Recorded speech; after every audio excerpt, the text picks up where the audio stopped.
Hello बच्चों, welcome to वैम्स academy.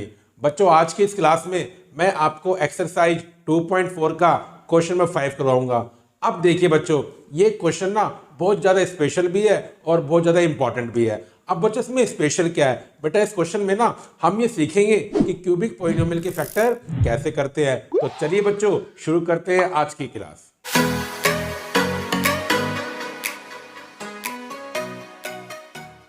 तो देखिए बच्चों, आज की क्लास का पहला क्वेश्चन।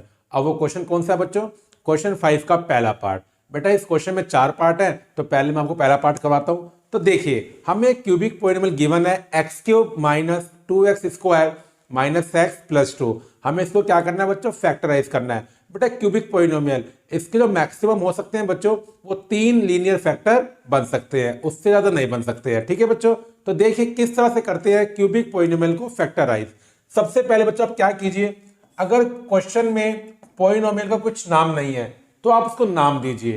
तो इसको मैं क्या नाम देता हूं? px। क्या नाम दूंगा बच्चों? px नाम दूंगा। और अब सुनिए बच्चों, मुझे क्या निकालने हैं? इसके 3 लीनियर फैक्टर निकालने हैं। तो सबसे पहला स्टेप मैं आपको ये बताता हूं कि लीनियर फैक्टर पहला निकालने का क्या तरीका होता है। 3 होते हैं बच्चों, तो आपको मैं क्या बता रहा हूं कि फर्स्ट निकालने का क्या तरीका होता है। बेटा, उसके लिए हम यूज करते हैं फैक्टर थ्योरम। देखिए बच्चों, हमने आपको क्या बता रखा है कि पी ऑफ ए अगर 0 होता है तो बच्चों इसका मतलब क्या होता है कि x minus A P x का फैक्टर होता है। Is the factor of P x. और बच्चों, अगर यहां पर p ऑफ माइनस ए 0 होगा तो फैक्टर क्या बन जाता है? x प्लस ए। इसी टेक्निक से पहला फैक्टर निकलता है, आप समझ गए होंगे। अब बच्चों मैं क्या करूंगा, मैं एक ऐसी वैल्यू पता करूंगा जो मैं यहां पुट करूं और आंसर 0 आ जाए, क्योंकि जैसे आपको वैल्यू मिल जाएगी आपको फैक्टर थ्योरम से पहला फैक्टर मिल जाएगा। लेकिन अब सवाल ये उठता है कि वो वैल्यू मैं पता कैसे करूं, कि वो ऐसी कौन सी वैल्यू है जिसे मैं यहां पुट करूं और आंसर 0 आ जाए। तो बेटा, एक तरीका तो होता है hit and trial method. That means आप रैंडमली वैल्यू पुट कीजिए, हो सकता है कि आंसर 0 आ जाए। जैसे आप पहले 1 पुट करके देखिए, 1 पे 0 आ जाए तो अच्छी बात है। फिर क्या पुट करके देखो? -1। उस पर भी ना आए तो फिर 2 पुट करो, उस पर भी ना आए फिर -2 पुट करो, और ऐसे बच्चे प्रोसेस चलता रहेगा। लेकिन बच्चों, अब क्वेश्चन तो ये उठता है ना, अगर मैं ऐसे पुट करके देखता रहूंगा तो टाइम वेस्ट होगा, और मुझे क्या पता कब 0 आएगा? 3 पर आएगा, -3 पर आएगा, 4 पर आएगा, -4 पर आएगा। अब सुनिए, 9th क्लास के लेवल पर बच्चे देखा गया है कि एग्जाम में जो क्वेश्चन आता है ना, 1, -1, 2, -2, इन चारों में से एक पे 0 बन जाता है। अब सुनिए बच्चों, मेरे पास एक तरीका हो रहा है आपको बताने के लिए कि जिस तरीकों को सीखने के बाद आपको ना पुट करके देखना नहीं पड़ेगा, आप फटाफट पता कर लेंगे कि 1 या -1 किसको पुट करके आंसर 0 आएगा। उसके लिए बस आपको एक बात ध्यान रखनी है। देखिए बेटा, इसमें वेरिएबल की पावर कुछ जगह पर ओड है और कुछ जगह पर इवन है। तो जो ओड पावर वाली टर्म्स है आप पहले उन्हें देखिए और फिर आप चेक कीजिए उनके कोफिशिएंट। x³ भाई 3 तो ओड नंबर होता है ना, तो इसका कोफिशिएंट बच्चों 1 है। फिर देखिए x की पावर 1 है, यहां पर कोफिशिएंट कितना है? -1। तो जो भी आपकी ओड पावर वाली टर्म्स हैं उनके कोफिशिएंट को बच्चों मैं क्या करूंगा? प्लस करूंगा। तो आंसर क्या है बच्चों? 0 आया। अब क्या देखेंगे बच्चों, जो आपकी टर्म्स इवन पावर वाली है, जैसे x², इसके साथ क्या बच्चों? -2, तो इसका कोफिशिएंट क्या बन गया? -2। अब बच्चों 2 ये कांस्टेंट टर्म है। बेटा, कांस्टेंट टर्म को मानते हैं इवन पावर वाली टर्म। क्यों मानते हैं बच्चों? क्योंकि इसको हम क्या लिख सकते हैं? 2 × x की पावर 0, और 0 को क्या मानते हैं बच्चों? इवन नंबर माना जाता है। तो कांस्टेंट टर्म किसके अंदर आती है बच्चों? इवन पावर वाली टर्म के अंदर आती है। तो कांस्टेंट टर्म आपकी 2 है, तो -2 में बच्चों क्या ऐड करेंगे? 2 ऐड करेंगे। बच्चों यहां से भी क्या आ गया? 0 आ गया। अब बच्चे ध्यान रखना, अगर ये कंडीशन आपके सामने आ जाए कि ओड पावर वाली जो टर्म्स है उनके कोफिशिएंट का सम भी 0 आ जाए, और जो इवन पावर वाली टर्म्स है उनके कोफिशिएंट का सम भी 0 आ जाए, तो हमेशा एक बात ध्यान रखना, आप इसमें चाहे 1 पुट करना चाहे -1 पुट करना, दोनों केस में आंसर क्या आएगा? 0 आएगा। तो देखिए बच्चों, अब इसमें 1 और -1 दोनों केस में 0 आएगा पुट करके। तो मैं 1 पुट करके दिखाता हूं बच्चों आपको, और ये आपको एग्जाम में भी दिखाना है बच्चों, जिस पर 0 बन रहा है उसको फिर आपको करके दिखाना है। तो देखिए, जहां जहां x है बच्चों क्या पुट करेंगे? -1 पुट करेंगे, सॉरी बच्चों 1 पुट करेंगे। तो देखिए 1 का क्यूब 1, 1 का स्क्वायर 1, 2 इंटू 1 2, -1। अब देखिए बच्चों +1 -1 कैंसिल, -2 +2 कैंसिल, तो बच्चों क्या आ गया, 0 आ गया। तो बच्चों फैक्टर थ्योरम के अकॉर्डिंग अगर P ऑफ 1 0 है तो x - 1 क्या बन जाएगा, Px का फैक्टर बन जाएगा। तो देखिए बच्चों ये पहला स्टेप होता है क्यूबिक पॉलिनोमियल को फैक्टराइज करने का। इस तरीके से हमें एक फैक्टर मिल गया। अब देखिए बच्चों अब बाकी दो फैक्टर कैसे निकालेंगे। देखिए बच्चों अगर x - 1 Px का फैक्टर है तो इसका मतलब क्या हुआ, अगर आप Px को x - 1 से डिवाइड करेंगे तो रिमाइंडर 0 आएगा। तो चलिए बच्चों अब हम Px को x - 1 से डिवाइड करेंगे। अब बच्चों हमारा Px कितना है, x³ -2x² -x + 2, और बच्चों डिवाइजर क्या है हमारा x - 1। चलिए बच्चों डिवाइड करते हैं।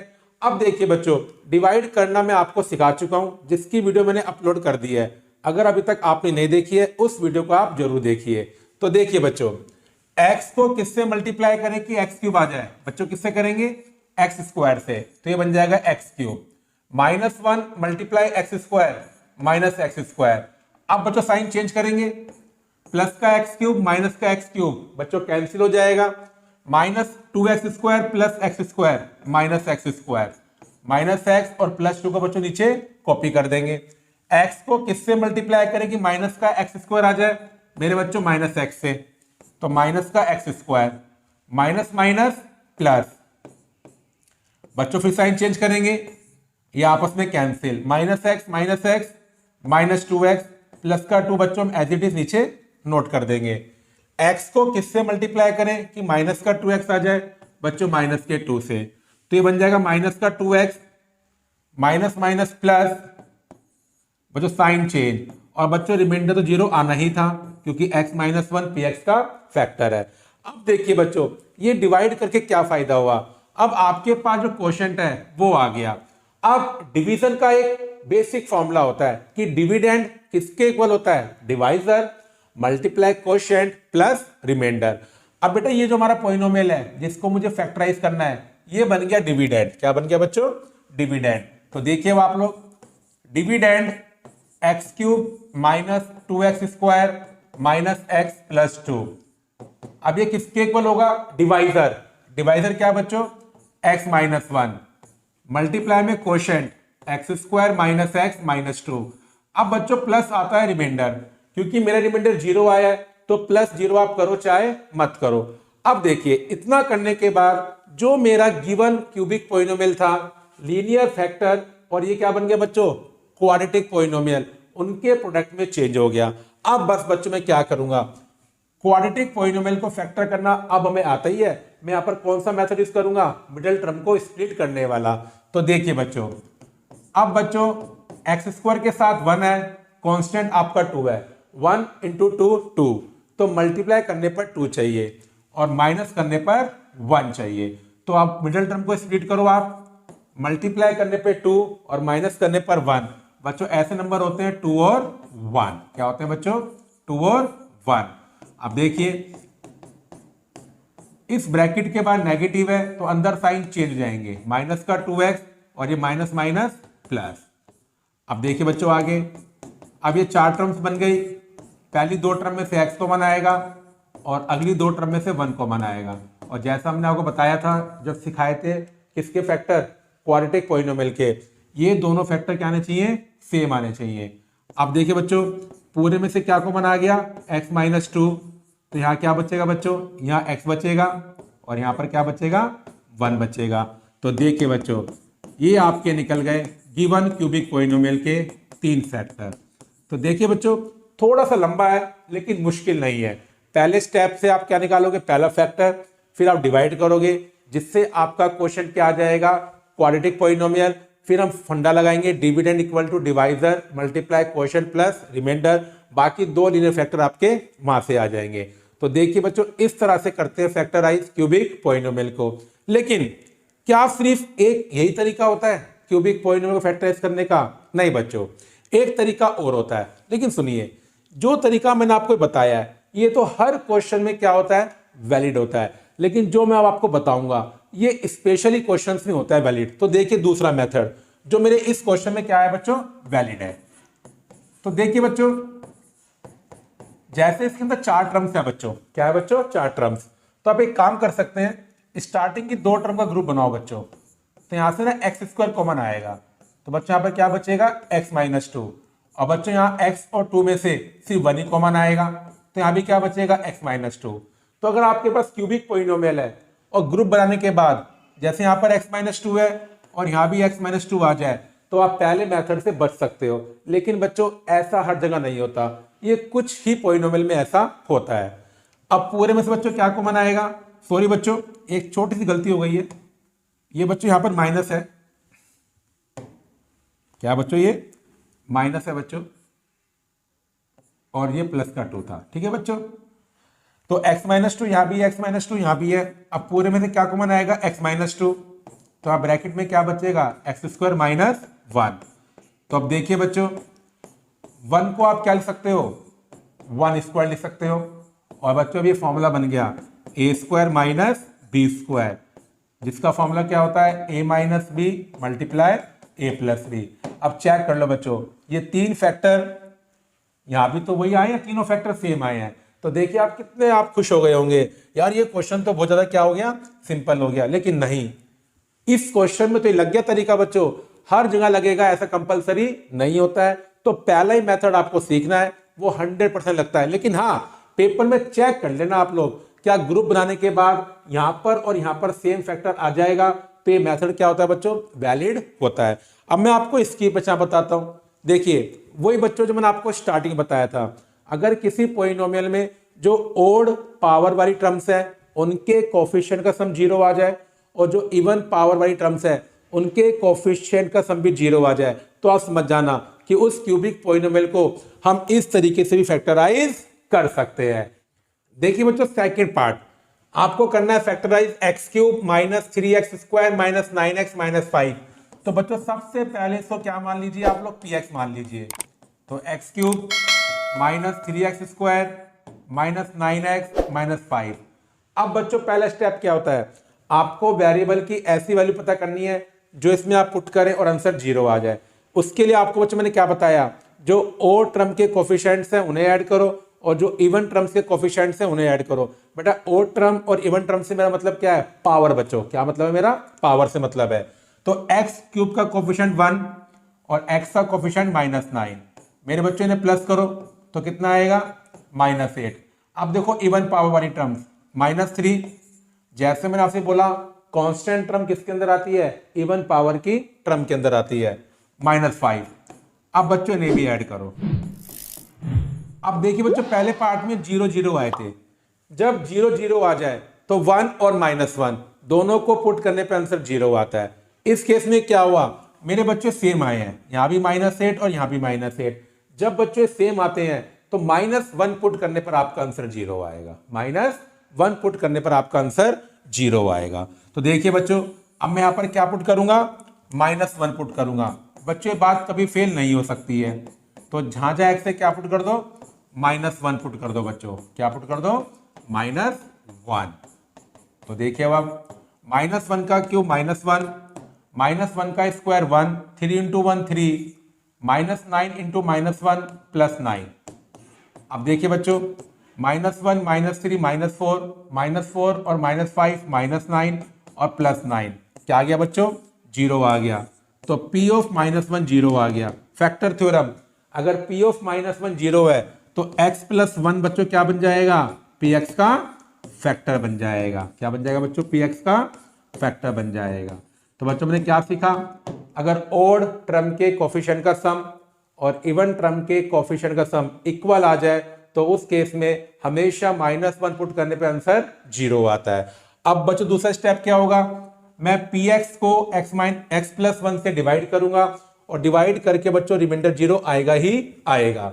तो देखिए बच्चों अब बेटा मेरा px कितना है, x cube -3x square -9x +5। बच्चों यही तो था ना, हाँ, x cube -3x square -9x बच्चों -5 है। कितना है? -5 है बच्चों। ठीक है, और मुझे इसको किससे डिवाइड करना है? x + 1 से। x को किससे मल्टीप्लाई करें कि x³ आ जाए? बच्चों x² से। किससे करेंगे? x² से। 1 × x², बच्चों x² आएगा। अब बच्चों साइन चेंज करेंगे, ये cancel. -3x² - x² -4x², -9x -5। x को किससे मल्टीप्लाई करें कि माइनस का 4x² आ जाए? -4x से। तो -4x³ बच्चों, plus minus minus 1 × 4x, 4x आएगा बच्चों। साइन चेंज बच्चों, कैंसिल। -9x और +4x कितना आएगा बच्चों? -5x। अब x को किससे मल्टीप्लाई करें कि माइनस का 5x आ जाए? बेटा माइनस के 5 से। तो -5x और प्लस माइनस माइनस 1 × 5, 5। जो साइन चेंज बच्चों, यहां से भी क्या आ गया? ये 0 आ गया, जो आना ही था बच्चों।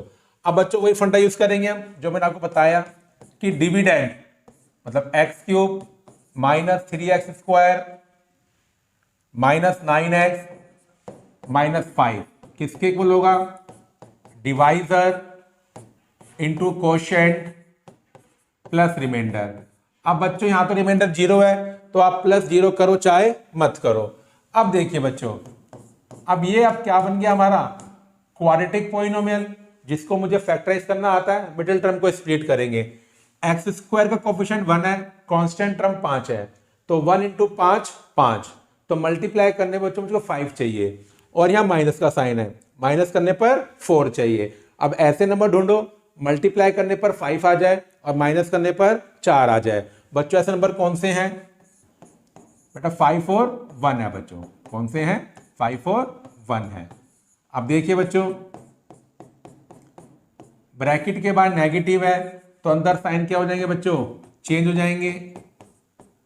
ये प्लस का हो जाएगा माइनस का, माइनस का 1 हो जाएगा प्लस का।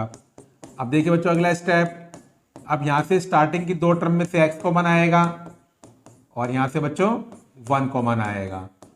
अब बच्चों पूरे में से क्या कॉमन आएगा? x - 5 कॉमन आएगा। तो बच्चों यहां पर x बचेगा और यहां पर 1 बचेगा। तो ये आपके बच्चों 3 फैक्टर आ गए। अब बच्चों इस क्वेश्चन में दूसरा मेथड वैलिड नहीं है, मैं आपको करके दिखा देता हूं। जैसे मानिए आप दूसरा मेथड यहां पर लगाएंगे, जैसे मैंने पहले क्वेश्चन में किया था। तो स्टार्टिंग की 2 टर्म में से क्या कॉमन आएगा बच्चों? x² कॉमन आएगा। लेकिन देखिए अब यहां से आप कुछ कॉमन नहीं निकाल पाएंगे कि यहां पर भी कितना आ जाए? x - 3 आ जाए। तो सेकंड मेथड हर क्वेश्चन में वैलिड नहीं होता है। तो देखिए बच्चों, क्यूबिक पॉलिनोमियल को फैक्टराइज करना थोड़ा सा लेंथी होता है, लेकिन ज्यादा मुश्किल नहीं होता है। तो चलिए बच्चों अब करते हैं क्वेश्चन नंबर 3। तो देखिए बच्चों, हमें किसको फैक्टराइज करना है? x³ + 13x² + 32x + 20। तो बच्चों सबसे पहले इसको क्या मान लेते हैं हम लोग? px मान लेते हैं। क्या मान लेते हैं बच्चों? px मान लेते हैं। अब बच्चों पहला स्टेप क्या होता है? बच्चों एक ऐसी वैल्यू पता करो जो इसमें आप पुट करो और आंसर 0 आ जाए। धीरे धीरे जब आप मेरी कही हुई बातें याद कर लेंगे और क्वेश्चंस में अप्लाई करेंगे, आपको रट जाएगी। देखिए यहां पर x³ का कोफिशिएंट 1 है और यहां पर x का कोफिशिएंट 32 है। 1 और 32 33 होते हैं बच्चों। यहां पर x² का कोफिशिएंट 13 है, +13, और यहां कांस्टेंट टर्म +20 है।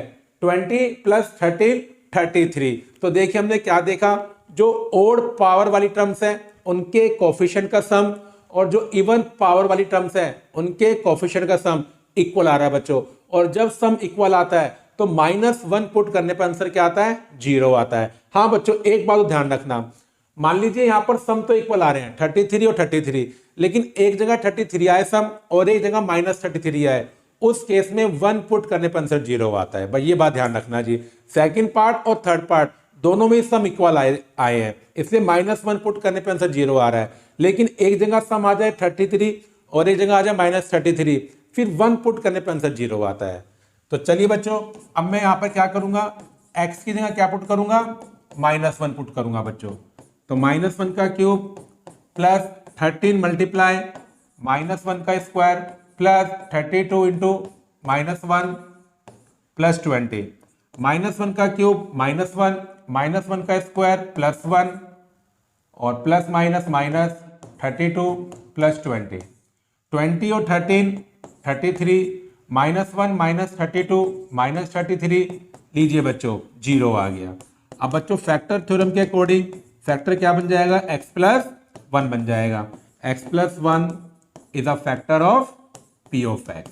तो देखिए बच्चों कितना सिंपल स्टेप होता है। अब दूसरा स्टेप क्या होगा बच्चों, मैं px को x+1 से डिवाइड करूंगा।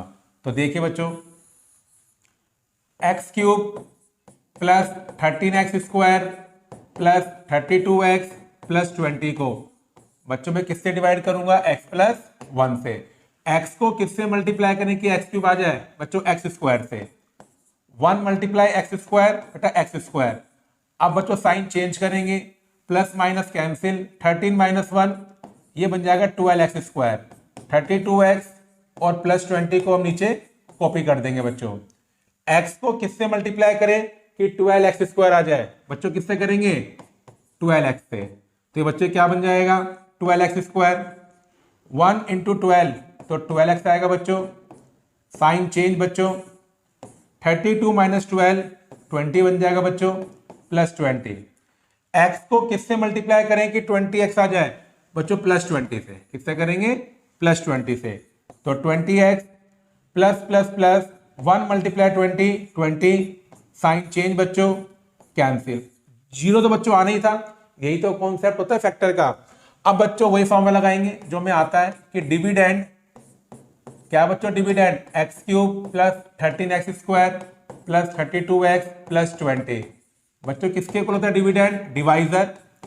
डिवाइजर बच्चों हमारा x+1 है, मल्टीप्लाई क्वोशिएंट, ये रहा बच्चों क्वोशिएंट जो कितना है बच्चों x² प्लस 12x प्लस 20 और बच्चों प्लस रिमाइंडर। अब प्लस 0 आप करो चाहे मत करो। अब बच्चों ये क्या बन गया, क्वाड्रेटिक पॉलिनोमियल। अब बच्चों इसको क्या करेंगे, फैक्टराइज। बच्चों x² का कोफिशिएंट 1 है, कांस्टेंट टर्म 20 है, तो 1 मल्टीप्लाई 20 20, तो इसका तो क्या हुआ, मल्टीप्लाई करने पे 20 चाहिए और कांस्टेंट टर्म का साइन प्लस का है, प्लस करने पर 12 चाहिए। अब बच्चों ऐसे नंबर ढूंढते हैं, ऐसे नंबर 10 और 2 है बच्चों। 10 और 2 को ऐड करने पर 12 आएगा, मल्टीप्लाई करने पर 20 आएगा। अब देखिए बच्चों ब्रैकेट के बाहर प्लस का साइन है, तो अंदर जो भी साइन है 10 और 2 के बच्चों वही रहेंगे। दोनों ही प्लस के थे तो दोनों ही बच्चों प्लस के रहेंगे। अब देखिए x² और 10x में तो बच्चों x कॉमन आएगा, तो ये बचेगा x+10 और बच्चों 2x और 20 में से 2 कॉमन आएगा। और ये रूल तो आपको पता लग ही गया है, x+10 यहाँ पर आया है तो यहाँ भी क्या आना चाहिए था, x+10 ही आना चाहिए था।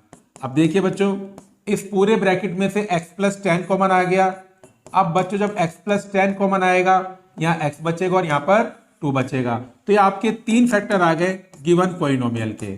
तो x³ plus 13x² plus 32x plus 20 को फैक्टराइज करने के बाद ये 3 फैक्टर आ गए, x+1 x+10 और x+2। अब मैं उम्मीद करता हूं बच्चों क्यूबिक पॉलिनोमियल के फैक्टर करने आपको आ गए होंगे। तो चलिए बच्चों अब करते हैं क्वेश्चन 5 का आखिरी पार्ट, जो बच्चों पार्ट नंबर 4 है। अब देखिए बच्चों मुझे इसको फैक्टराइज करना है। इस बार बच्चों वेरिएबल ना y है, तो मैं क्या मानूंगा बच्चों, p ऑफ y। क्या मानूंगा, p of y। 2y³ plus y² minus 2y minus 1। अब बच्चों जैसा क्वेश्चन 1 में हुआ था इसमें ऐसा ही हो रहा है। देखिए ओड पावर वाली टर्म से कोफिशिएंट, यहां पर 2 है और यहां -2 है, 2 प्लस -2 0। अब देखते हैं इवन पावर वाली टर्म्स, y² का कोफिशिएंट 1 है, कांस्टेंट टर्म का -1 है, 1 प्लस -1 0, तो इसमें 0 आ रहा है कि जो ओड पावर वाली टर्म्स है उनके कोफिशिएंट का सम 0 आ रहा है और जो इवन पावर वाली टर्म्स है उनके कोफिशिएंट का सम भी 0 आ रहा है। 0 वाले केस में चाहे आप 1 पुट करो चाहे -1 पुट करो, दोनों पर ही क्या आता है बच्चों, 0 आता है। तो बच्चों मैं क्या करता हूं, 1 पुट करके दिखाता हूं बच्चों। तो जहां जहां y है क्या पुट कर दो बच्चों, 1 पुट कर दो। बच्चों जो बातें मैंने आपको बताई इन्हें ध्यान रखना, इन्हें ध्यान रखने के बाद फिर आप झट से वैल्यू पुट करके दिखा सकते हैं। और जैसा मैंने आपसे बोला है 9th क्लास के लेवल पर ऐसे ही क्वेश्चन बनते हैं जहां पर 1 -1 और मैक्सिमम बस 2 और -2 पर 0 आ ही जाता है बच्चों। तो देखिए 1 का क्यूब 1, 2 इंटू 1 2, 1 का स्क्वायर 1, तो देखिए बच्चों 2 - 2 0, या बच्चों कैंसिल कर दो, 1 - 1 कैंसिल, तो 0 आ गया बच्चों। अब बच्चों फैक्टर थ्योरम जब आप यूज करेंगे, अब बस ध्यान रखना फैक्टर x - 1 नहीं बनेगा, y - 1 बनेगा, क्योंकि इस बार वेरिएबल क्या है बच्चों, y है। तो therefore y - 1 is a factor of p of y। बस ये ध्यान रखना बच्चों आप। अब बच्चों वही स्टेप होगा, अब मैं पी वाई को y - 1 से डिवाइड करूंगा बच्चों। तो देखिए बच्चों मेरा पी वाई कितना है, 2y cube minus y square minus 2y minus 1। बच्चों भाई चेक कर लेते हैं, 2y cube plus y square minus 2y minus 1। बच्चों किससे डिवाइड करना है, y - 1 से। y को किससे मल्टीप्लाई करें कि 2y क्यूब आ जाए, बेटा 2y स्क्वायर से। तो यहां पर आएगा 2y cube minus plus minus minus 2y square, sign change बच्चों, बेटा ये cancel, y square plus 2y square कितना बन जाएगा, 3y square minus 2y minus 1 को नीचे कॉपी कर दिया। y को किससे मल्टीप्लाई करें कि 3y स्क्वायर आ जाए, बेटा किससे करेंगे, 3y से। तो ये कितना बनेगा, 3y square minus plus minus minus 3y, sign change बच्चों, ये cancel, minus 2y plus 3y plus का y आएगा बच्चों। y को किससे मल्टीप्लाई करें कि y आ जाए, बेटा 1 से करेंगे, तो यहां पर y आएगा minus plus minus 1 into 1, sign change, देखिए बच्चों 0 आ गया, क्योंकि y से y कट जाएगा, 1 से 1 कट जाएगा। वो तो बच्चों 0 आना ही है, हर केस में 0 आएगा। अगर 0 नहीं आया है तो ध्यान रखिए आपने कुछ ना कुछ गलती करी है।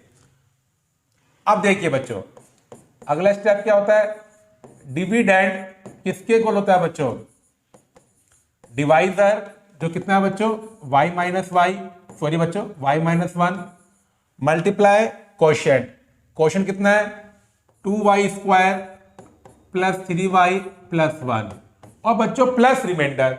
अब रिमाइंडर 0 है, प्लस 0 आप करो चाहे मत करो। अब देखिए बच्चों अब जो मेरा कोशेंट है वो क्या है, क्वाड्रेटिक पॉलिनोमियल। अब बच्चों मैं इसको क्या कर दूंगा, फैक्टराइज कर दूंगा। तो 2 इंटू 1 2, तो मल्टीप्लाई करने पे 2 चाहिए और प्लस करने पर 3 चाहिए बच्चों। तो फैक्टर क्या बनेंगे बच्चों, 2 प्लस 1, क्योंकि 2 प्लस 1 3 होते हैं और 2 मल्टीप्लाई 1 2 होते हैं। अब देखिए बच्चों ब्रैकेट के बाद प्लस का साइन है, तो ये बनेगा 2y प्लस वाई प्लस 1। अब देखिए बच्चों 2y यहां से क्या आ जाएगा, कॉमन आ जाएगा, तो ये बचेगा y प्लस 1, 1 कॉमन आ जाएगा तो y प्लस 1। अब बच्चों पूरे ब्रैकेट में से क्या कॉमन आएगा, y प्लस 1, तो ये बच्चों कितना बन जाएगा 2y प्लस 1। तो बच्चों आपके 3 फैक्टर आ गए गिवन पॉलिनोमियल के। अब सुनिए बच्चों सेकंड मेथड वो यहां पर अप्लाई हो जाएगा। मैंने बताया था ना आपको, अगर ओड पावर वाली टर्म्स के कोफिशिएंट का सम 0 हो और इवन पावर वाली टर्म्स के कोफिशिएंट का सम 0 हो तो आप सेकंड मेथड लगा सकते हो। सेकंड मेथड कौन सा है बच्चों, बहुत मुश्किल मेथड कोई है, तो बहुत सिंपल होता है। ये 2y क्यूब, ये क्या है बच्चों y square minus 2y1 minus 1। जब इवन पावर वाली टर्म्स के कोफिशिएंट का सम 0 होता है और ओड पावर वाली टर्म्स के कोफिशिएंट का सम 0 होता है, तो बच्चों होता क्या है, यहां से ना y स्क्वायर कॉमन आएगा आपका, तो कितना बनेगा 2y।